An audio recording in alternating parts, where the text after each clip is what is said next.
Don't shoot the cowboy with the guitar. What I saw him here last night, he plays and sings. Hello and welcome once again to Raunchytalk. I am your host, Kyle Martin. We are coming to you, as always, from Elephonic Studios, located in the Diamond of the Desert, Albuquerque, New Mexico. Up in the booth, we have the man, the myth, my friend and producer, Mr. Jesse Corman.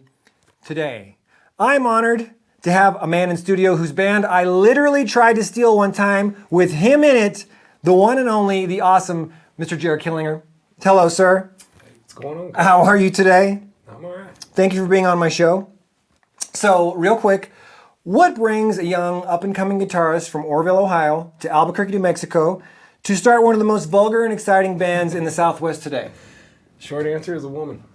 I'd like to hear more. I was dating my girlfriend at the time in Ohio, and she tells me one day she's going to New Mexico to go to school, and I could either say goodbye or come with her. I packed up, came with her. Isn't that always the way?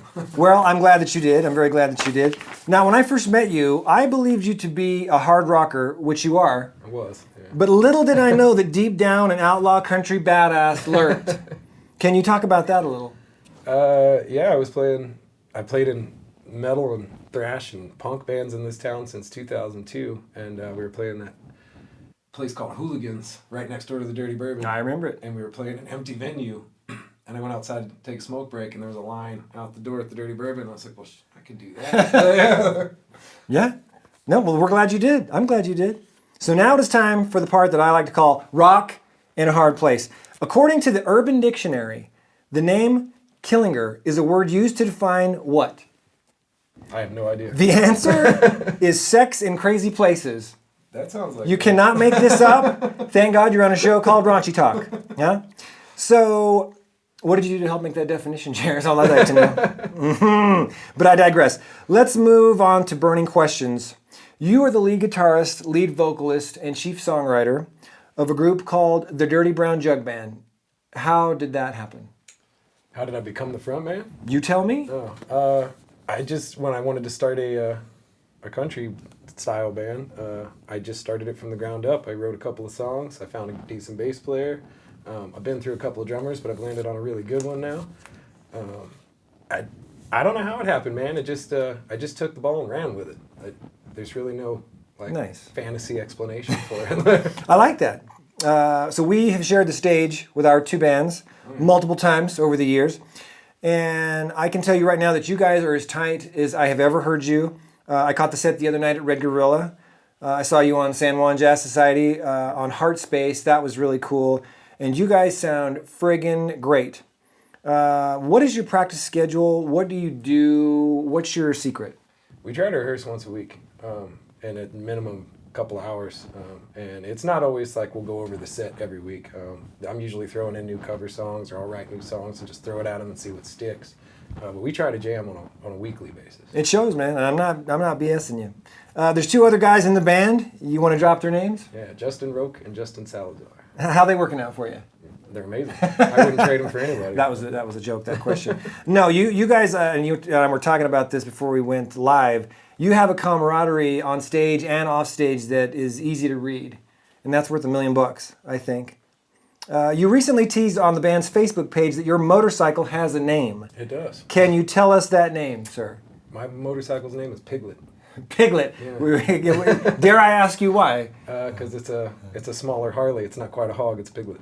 I love that. See, folks, that's all about the questions. And to wrap up burning questions, when will I be joining your band? Whenever you want. I'll be waiting. I'm waiting.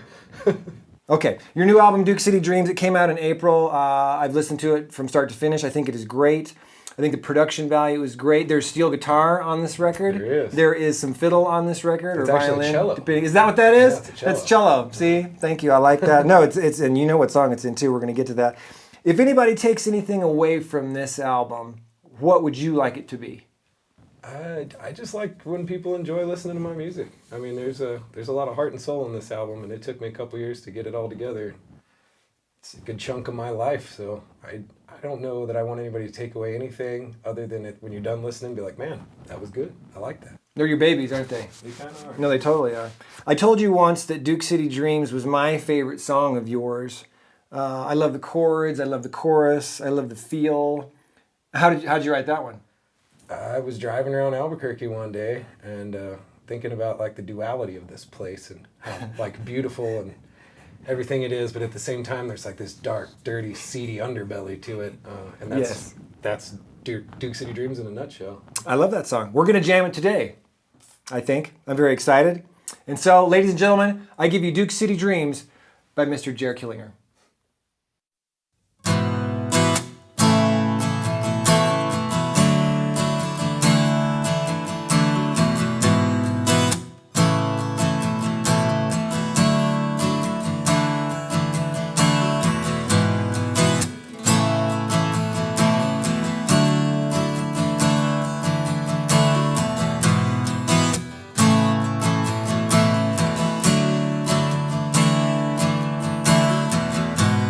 Heading up the Ramones with a cup of whiskey coffee. It's a great big sky sounds pretty good to me. Look down from the peak of Duke City.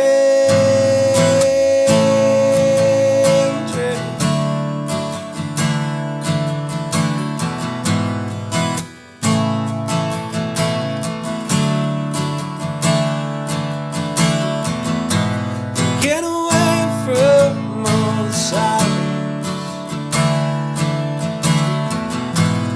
all the traffic and all the violence, 'cause I need to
is Kyle Martin. Live long and prosper. Don't shoot the cowboy with the guitar.